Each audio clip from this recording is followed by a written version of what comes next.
Talpa. Cuento de Juan Rulfo.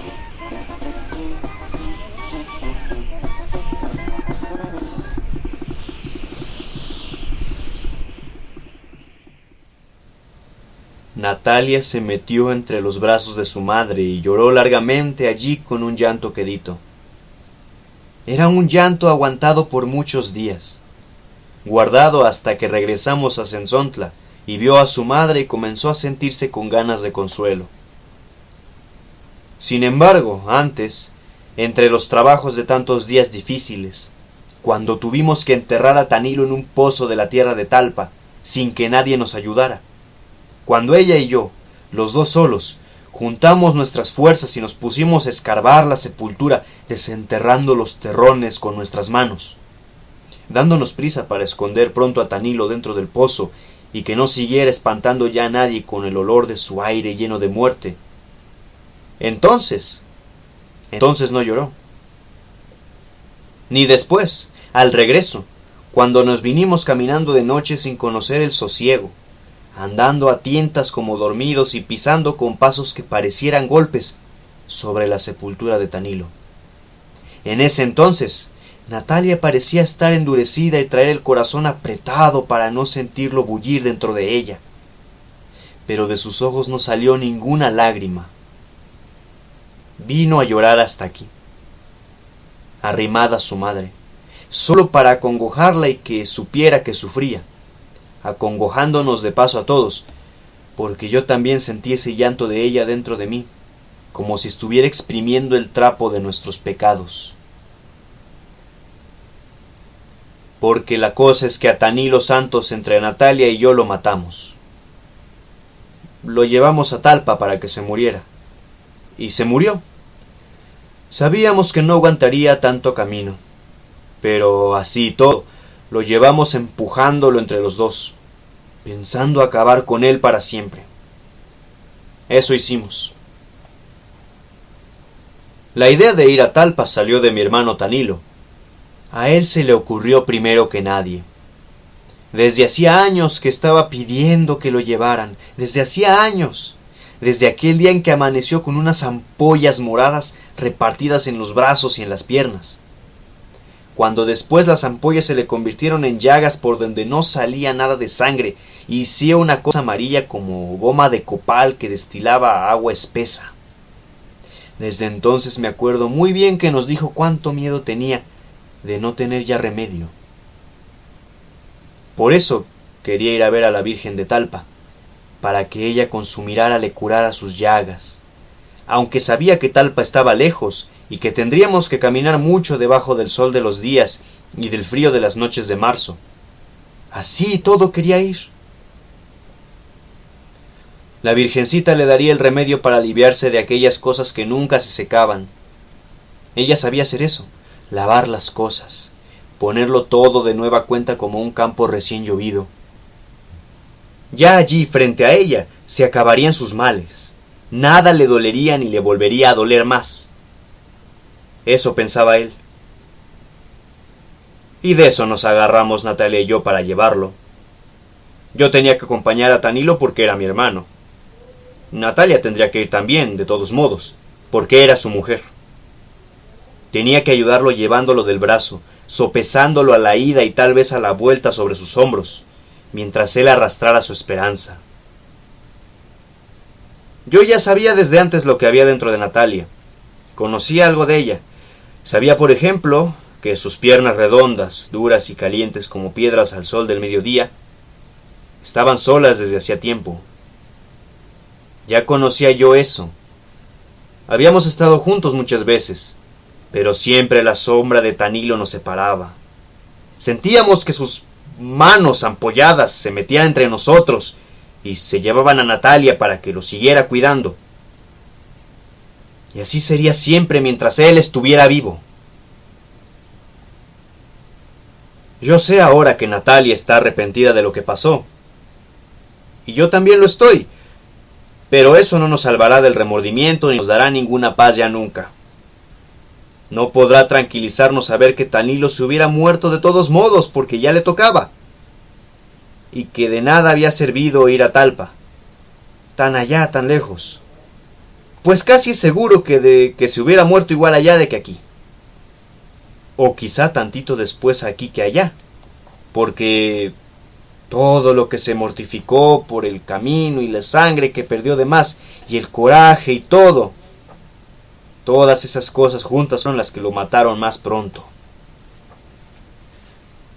Lo malo está en que Natalia y yo lo llevamos a empujones, cuando él ya no quería seguir. Cuando sintió que era inútil seguir y nos pidió que regresáramos. A estirones lo levantábamos del suelo para que volviera a seguir caminando, diciéndole que ya no podíamos volver atrás. Está ya más cerca Talpa que Sensontla. Eso le decíamos. Pero entonces Talpa estaba todavía lejos, más allá de muchos días. Lo que queríamos era que se muriera. No está por demás decir que eso era lo que queríamos desde antes de salir de Sensontla y en cada una de las noches que pasamos en el camino de Talpa.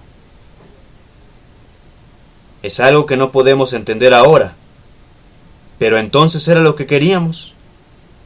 Me acuerdo muy bien. Me acuerdo muy bien de esas noches. Primero nos alumbrábamos con ocotes, después dejábamos que la ceniza oscureciera la alumbrada, y luego buscábamos Natalia y yo la sombra de algo para escondernos de la luz del cielo. Así nos arrimábamos a la soledad del campo, fuera de los ojos de Tanilo y desaparecidos en la noche, y la soledad aquella nos empujaba uno al otro. A mí me ponía entre los brazos el cuerpo de Natalia, y a ella eso le servía de remedio. Sentía como si descansara. Se olvidaba de muchas cosas y luego se quedaba adormecida y con el cuerpo sumido en un gran alivio.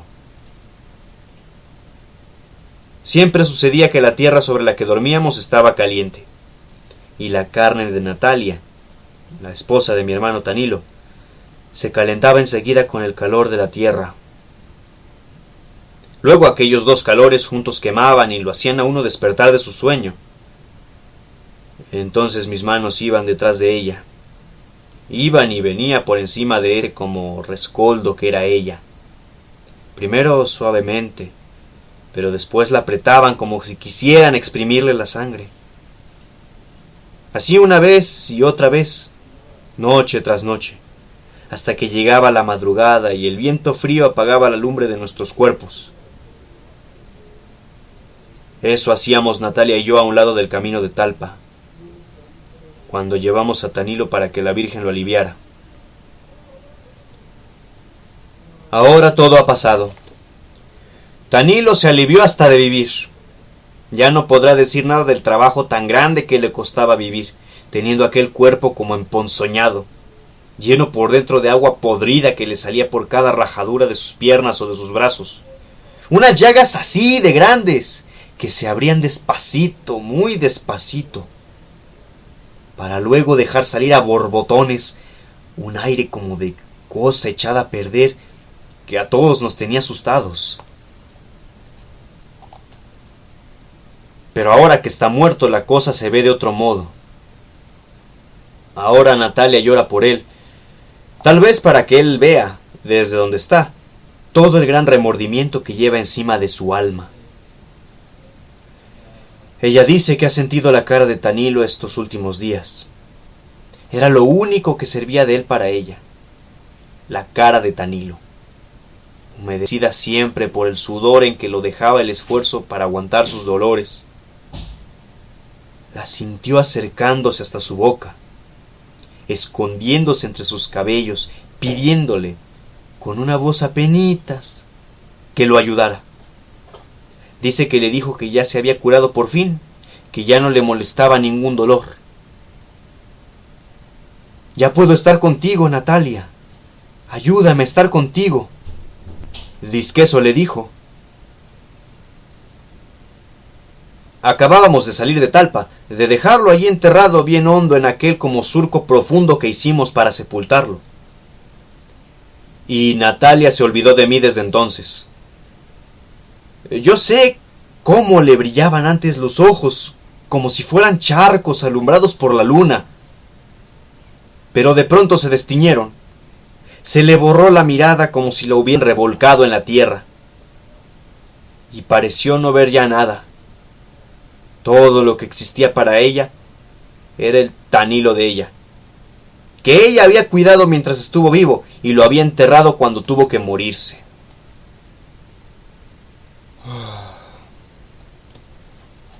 Tardamos 20 días en encontrar el camino real de Talpa. Hasta entonces habíamos venido los tres solos.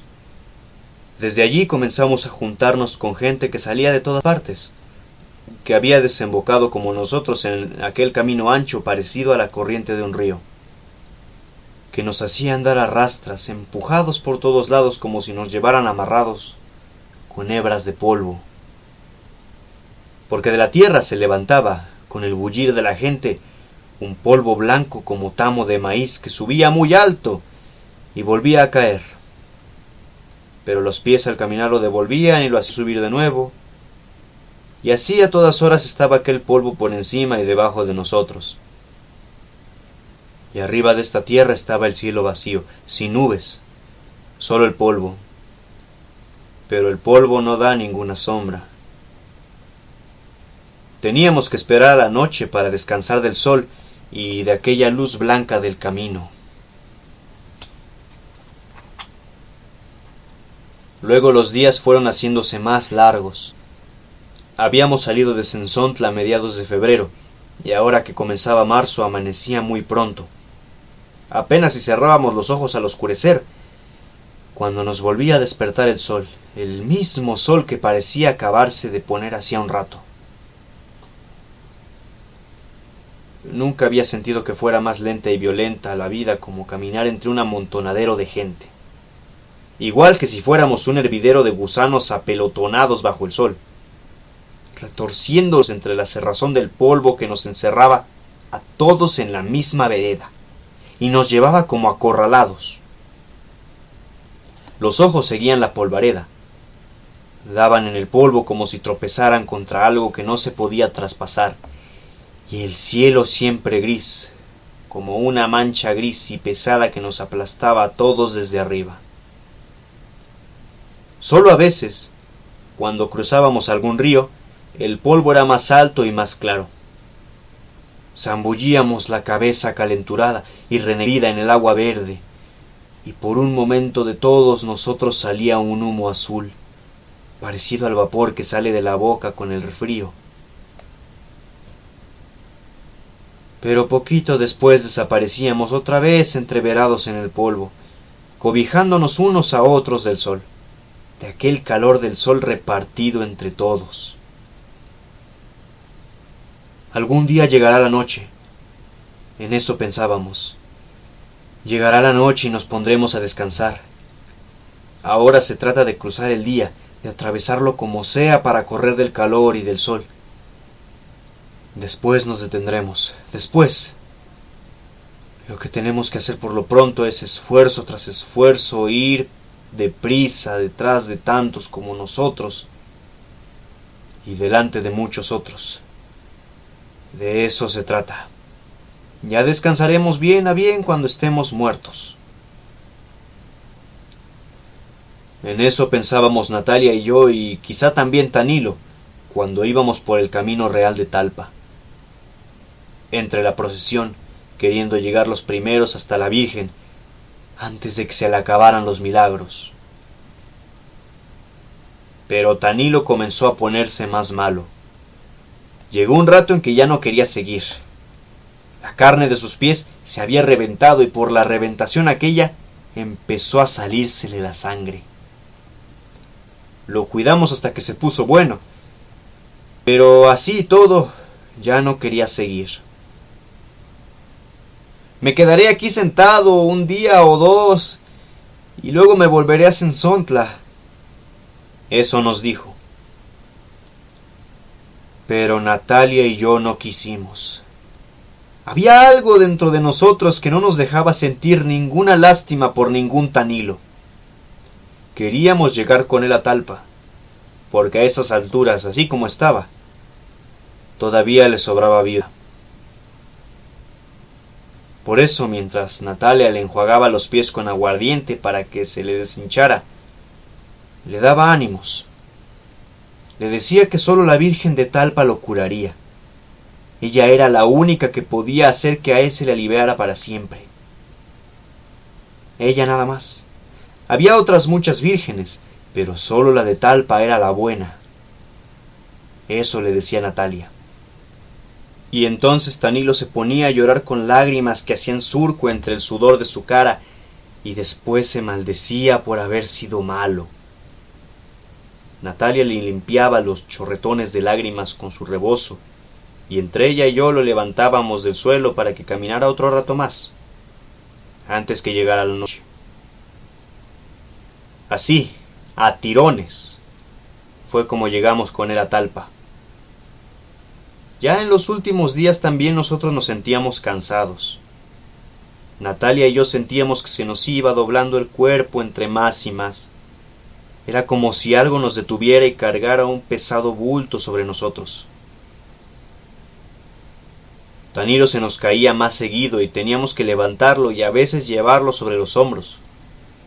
Tal vez de eso estábamos como estábamos, con el cuerpo flojo y lleno de flojera para caminar. Pero la gente que iba allí junto a nosotros nos hacía andar más aprisa. Por las noches, aquel mundo desbocado se calmaba. Desperdigadas por todas partes brillaban las fogatas y alrededor de la lumbre la peregrinación rezaba el rosario, con los brazos en cruz, mirando hacia el cielo de Talpa. Y se oía cómo el viento llevaba y traía aquel rumor, revolviéndolo hasta hacer de él un solo mugido. Poco después todo se quedaba quieto. A eso de la medianoche podía oírse que alguien cantaba muy lejos de nosotros. Luego se cerraban los ojos y se esperaba sin dormir a que amaneciera.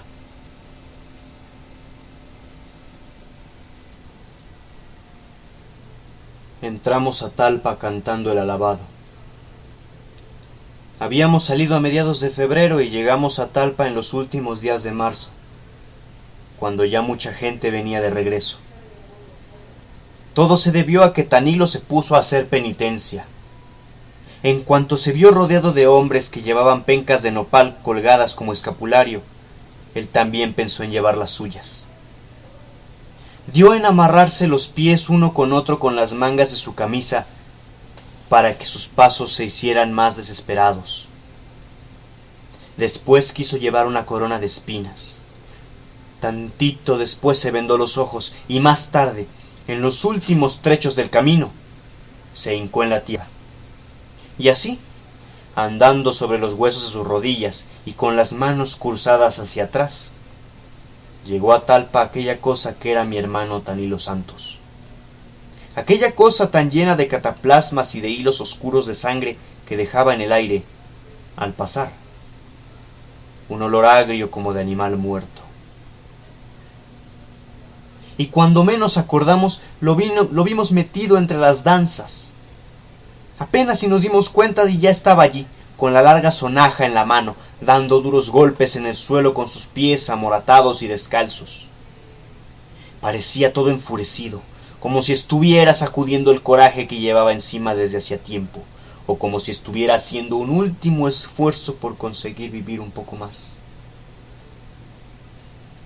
Tal vez al ver las danzas se acordó de cuando iba todos los años a Tolimán, en el novenario del Señor, y bailaba la noche entera hasta que sus huesos se aflojaban, pero sin cansarse.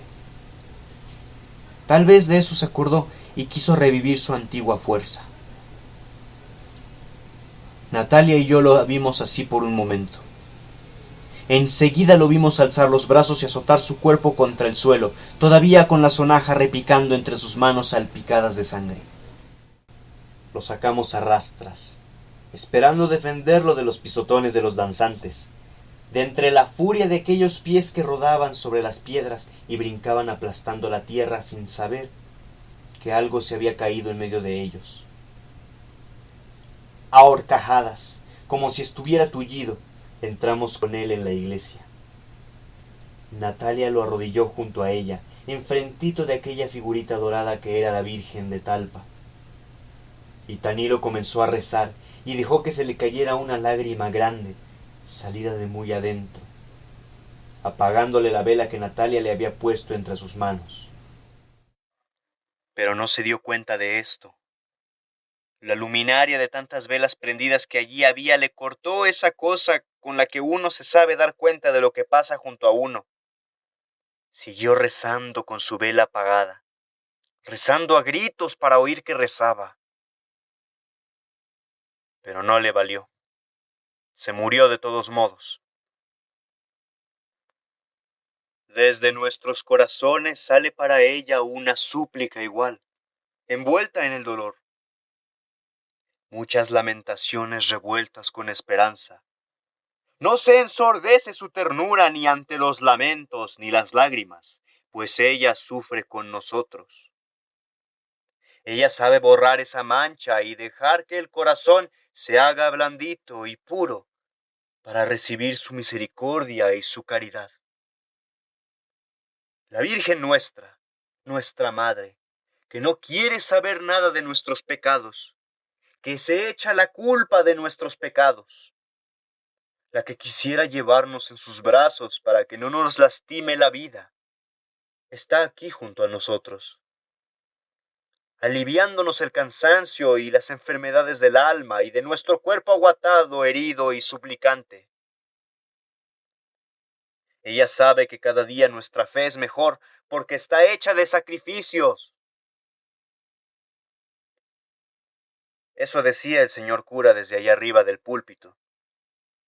Y después que dejó de hablar, la gente se soltó rezando toda al mismo tiempo, con un ruido igual al de muchas avispas espantadas por el humo. Pero Tanilo ya no oyó lo que había dicho el señor cura. Se había quedado quieto, con la cabeza recargada en sus rodillas. Y cuando Natalia lo movió para que se levantara, ya estaba muerto. Afuera se oía el ruido de las danzas, los tambores y la chirimía, el repique de las campanas. Y entonces fue cuando me dio tristeza a mí. Ver tantas cosas vivas, ver a la Virgen allí, mero enfrente de nosotros, dándonos su sonrisa, y ver por el otro lado a Tanilo como si fuera un estorbo. Me dio tristeza. Pero nosotros lo llevamos allí para que se muriera. Eso es lo que no se me olvida.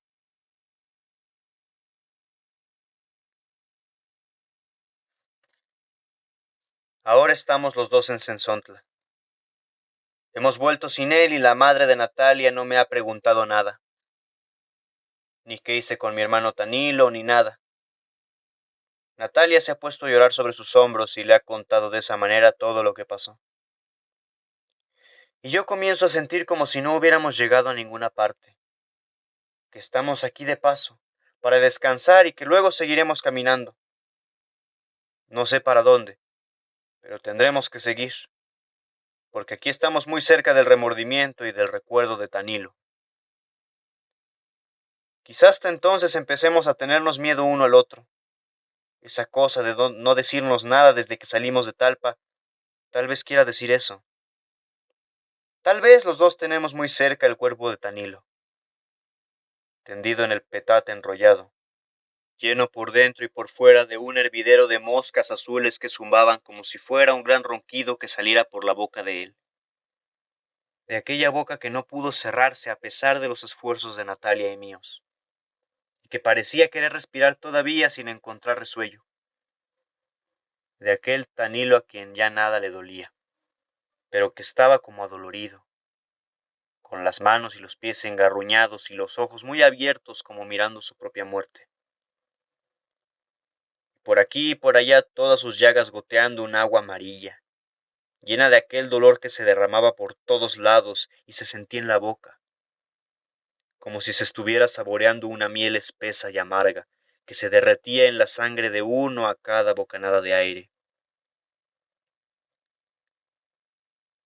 Es de eso de lo que quizá nos acordemos aquí más seguido, de aquel Tanilo que nosotros enterramos en el camposanto de Talpa, al que Natalia y yo echamos tierra y piedras encima, para que no lo fueran a desenterrar los animales del cerro.